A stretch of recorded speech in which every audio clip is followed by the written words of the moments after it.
प्रशासनिक सुविधा के लिए, बंगाली राष्ट्रवाद को वृद्धि को दुर्बल करने के लिए, बंगाल के विकास के लिए। ठीक है, इसमें आप कह सकते हैं कि इसका ये भी हो सकता है, इसका ये भी हो सकता है। पहला, प्रशासनिक सुविधा। जब बंगाल का विभाजन किया गया था तो अंग्रेजों ने तो यही कार्ड दिया था कि प्रशासनिक पुनर्व्यवस्था हम स्थापित करना चाह रहे हैं, इसलिए उसका विभाजन करना अपरिहार्य है। लेकिन ऐसा नहीं था, बंगाल हॉट स्पॉट था राष्ट्रवाद का, नेशनलिज्म का हॉट स्पॉट था। ठीक है, तो उसी को दुर्बल करने के लिए किया गया था। आंसर सी हो जाएगा इसका। ठीक है, सी। नेक्स्ट क्वेश्चन, आप इसको पॉज करके सॉल्व करिएगा, ठीक है, क्योंकि हम अगर ऐसे सॉल्व कराएंगे तो काफ़ी लंबी क्लास हो जाएगी। नेक्स्ट क्वेश्चन है, निम्नलिखित में से कौन सा कथन दादा भाई नौरोजी के विषय में सत्य नहीं है? ध्यान रखना, सत्य नहीं है ना। उन्होंने poverty and un British rule in India नामक पुस्तक लिखी, बिल्कुल सही बात लिखी थी। उन्होंने गुजरात के प्रोफेसर के रूप में यूनिवर्सिटी कॉलेज लंदन में कार्य किया था, गुजराती प्रोफेसर के रूप में, ठीक है, किया था। मुंबई में महिला शिक्षा की नींव रखी, ये भी ठीक है। वे ब्रिटिश पार्लियामेंट के सदस्य के रूप में अनुदारवादी पार्टी के टिकट पर चुनाव लड़े। आप कहेंगे कि सर ये भी ठीक है, लेकिन मैं कहूँगा ये ठीक नहीं। क्यों? क्योंकि वो उदारवादी से लड़े थे। उदारवादी लिबरल पार्टी, और अनुदारवादी यानी कि कंजर्वेटिव पार्टी, ठीक है, तो इससे नहीं लड़े थे। तो आपका ऑप्शन डी हो जाएगा। नेक्स्ट क्वेश्चन देखते हैं, काफ़ी खूबसूरत क्वेश्चन है, यूपीएससी में आई थिंक 2006 में ये पूछा गया था प्रश्न। देखिए, भारतीय राष्ट्रीय कांग्रेस के वर्ष 1906 में विख्यात कोलकाता अधिवेशन में 4 संकल्प पारित किए गए थे। सूरत में 1907 में हुए कांग्रेस के अगले अधिवेशन में इन चारों संकल्पना लिख गया यहाँ पे, ठीक है, को स्वीकार करने तथा उन्हें अस्वीकृत करने के प्रश्न पर कांग्रेस में विभाजन हो गया। सूरत विस्फोट आपने पढ़ा होगा। निम्नलिखित में से कौन सा एक संकल्प इन चारों में से नहीं था? ठीक है, ये बताना। बंगाल विभाजन रद्द करना, बहिष्कार यानी बॉयकॉट, राष्ट्रीय शिक्षा, स्वदेशी, बताइएगा। इसका ऑप्शन हो जाएगा ए ऑप्शन, ठीक है। क्यों? इसमें एक बहिष्कार का भी प्रस्ताव था, स्वदेशी का भी प्रस्ताव था, राष्ट्रीय शिक्षा का भी। बंगाल विभाजन रद्द करने का प्रस्ताव इसमें नहीं था, ठीक है, ये है इसका ऑप्शन। अगला,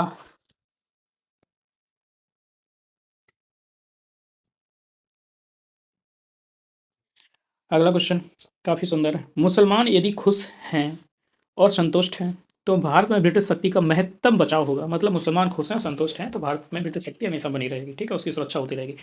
किसने कहा था? Herbert Risley, Lytton, W Hunter, H N वेल्सफोर्ड।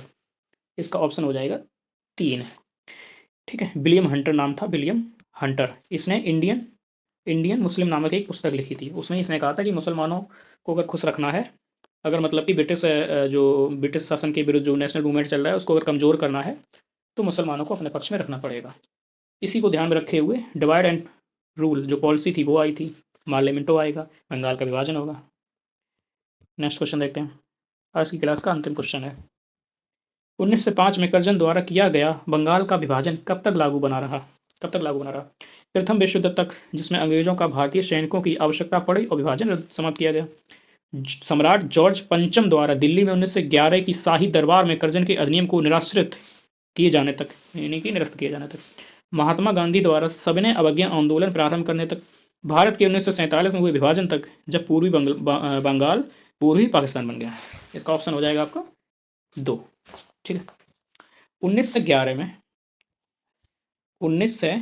में दिल्ली दरबार लगता है, ठीक है, जॉर्ज पंचम आता है। उस समय बंगाल का विभाजन रद्द किया गया, साथ ही साथ ब्रिटिश एम्पायर की राजधानी बदल दी गई थी। ब्रिटिश जो औपनिवेशिक भारत था उसकी राजधानी बदल दी थी। कलकत्ता हुआ करती थी पहले, वहाँ से ला करके दिल्ली ले आए थे, ठीक है। और फाइनली 1912 में स्थानांतरित भी कर दी गई थी। 1911 में घोषणा की गई थी राजधानी दिल्ली का उद्देश्य शत्रु को पराजित करना है। सत्याग्रही का शस्त्र अहिंसा है।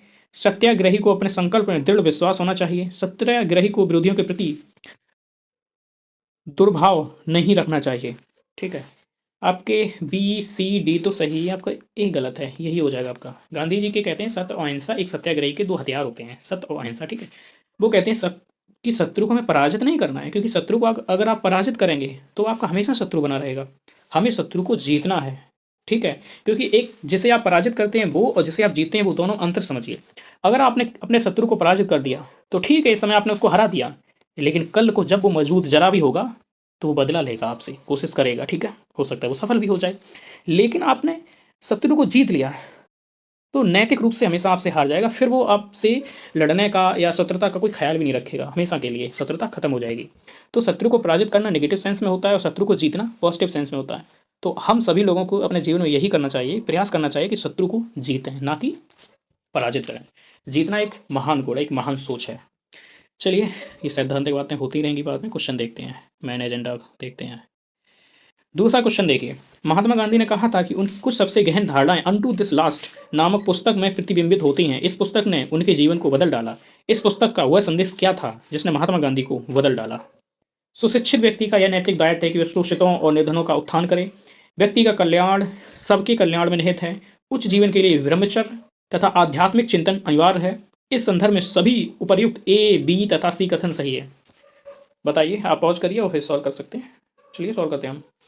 आप कहेंगे ऑप्शन 4 हो जाए, सभी ठीक लग रहा है। ऐसा नहीं है, हालांकि उन्होंने सारी ये बातें कही थी, लेकिन मेन जो बात, जो क्रैक्स है अनटू दिस लास्ट का, वो ये है ऑप्शन 2। व्यक्ति का कल्याण सबके कल्याण में निहित है। मतलब समाज में आप सभी लोगों का कल्याण कर दीजिए, तो मतलब सभी व्यक्तियों का कल्याण हो जाएगा। सभी लोगों का कल्याण करेंगे तो एक व्यक्ति का भी कल्याण हो जाएगा। ठीक है, इसी अनटू दिस लास्ट को उन्होंने पढ़ा था और एक अपनी जो हिंद स्वराज पुस्तक है 1909 में लिखी थी, उसमें उन्होंने सिद्धांत दिया था सर्वोदय। सर्वोदय यानी कि सभी का उदय, सभी का उदय करना। ठीक है, अमीर हैं उनका आध्यात्मिक उत्थान करना है और जो गरीब है, निर्धन है, उनका भौतिक उत्थान करना है। और इसी को पूरा करने के लिए ये ट्रस्टीशिप का कंसेप्ट लेके आए थे। ये हालांकि एक मेंस का पॉइंट ऑफ व्यू से इंपॉर्टेंट है, पीटी के पॉइंट ऑफ व्यू से नहीं, इसलिए हम इसको आगे नहीं बढ़ाएंगे। नेक्स्ट क्वेश्चन है, गांधीवादी अर्थव्यवस्था के विषय में निम्नलिखित कथनों में से कौन सा सही नहीं है? ये भी सही नहीं देखना है। वे अहिंसा पर आधारित अर्थव्यवस्था पर बल देते थे। केंद्रीयकरण शोषण और असमानता को जन्म देता है, अतः अहिंसक सामाजिक संरचना केंद्रीयकरण विरोधी है। वे भारत में मशीनीकरण के पक्षधर नहीं थे, यूएसए में मशीनीकरण के पक्षधर नहीं थे। उनकी बात ये भी सही है, ये भी सही है, ये भी सही है, लेकिन ये गलत है, D. United state of America में जो मशीनीकरण हुआ है उसका उन्होंने विरोध नहीं किया था कभी भी। ठीक है, हाँ, भारत में वो कहते थे कि हमारे यहाँ लघु एवं कुटीर उद्योग को बढ़ावा दिया जाए, ना कि भारी उद्योगों को, क्योंकि भारी उद्योग क्या करते हैं, भारी उद्योग और तकनीकी रोजगार छीन लेते हैं। क्योंकि तकनीकी 100 लोगों का अकेले एक तकनीक 100 लोगों का रोजगार छीन लेती है। ठीक है, काम करती है, तो लोगों को रोजगार नहीं मिलेगा तो सर्वोदय कैसे होगा, सबका कल्याण कैसे होगा? नेक्स्ट क्वेश्चन देखते हैं। निम्नलिखित कथनों पर विचार कीजिए, करते हैं विचार। डॉक्टर राजेंद्र प्रसाद ने महात्मा गांधी को चंपारण आने तथा कृषकों की समस्या की जांच के लिए राजी किया। चंपारण जांच में आचार्य जेवी कृपलानी, यहाँ जैविक कृपलानी लग गया, जेवी कृपलानी है, महात्मा गांधी के सहयोग में से एक थे। केवल एक, केवल दो, एक और दो, ना तो एक और ना ही दो, कौन सा सही? आप पॉज करिए और सोचिए, बताइए, हम सॉल्व करते हैं इसको। आंसर केवल 2 सही है, पी हो जाएगा। क्यों? यहाँ पर राजेंद्र प्रसाद ने नहीं इनको इन्वाइट किया था। जब 1916 में लखनऊ सम्मेलन हो रहा था कांग्रेस का, वहीं पर जहां पर मुस्लिम लीग और कांग्रेस में समझौता हुआ था। ठीक है, तो आज तो वहां पे गए थे राज प्रकाश शुक्ल। ठीक है, ये गए थे बिहार से और महात्मा गांधी को चंपारण के किसानों की समस्या से अवगत कराया था। चंपारण में एक तिनकटिया पद्धति चलती थी कि भूभाग के 3/20 भाग पर, मतलब 15% भाग पर नील की खेती करनी होती थी। ये विवाद था। ठीक है, इनको आपको पढ़ना है डिटेल में। नेक्स्ट क्वेश्चन है, खेड़ा के किसानों के पक्ष में महात्मा गांधी की सत्याग्रह संगठित करने का क्या कारण था? अकाल पड़ने के बावजूद प्रशासन ने भू राजस्व की उगाही स्थगित नहीं की। प्रशासन का यह प्रस्ताव था कि गुजरात में स्थायी बंदोबस्त लागू कर दिया जाए। ये कुछ नहीं है, ये गलत है। 1793 में जब कार्नवालिस था तब स्थायी बंदोबस्त लागू किया गया था बंगाल से। ठीक है, तो ये नहीं है, पहला हो जाएगा, केवल एक इसका आंसर सही हो जाएगा। आपको इसी टॉपिक को रिवाइज करना है और मंडे से लेकर के फ्राइडे तक हमारी ये सीरीज चलती है और सैटरडे को इन सभी का एक कंपाइलेशन आता है। उसमें भी आपको क्या करना होता है कि मंडे से फ्राइडे के बीच में जो आपने रिवीजन किया है उसको एक बार और रिवीजन करना है आपको सैटरडे को। सैटरडे को आपको किताब से रिवीजन या नोट से रिवीजन नहीं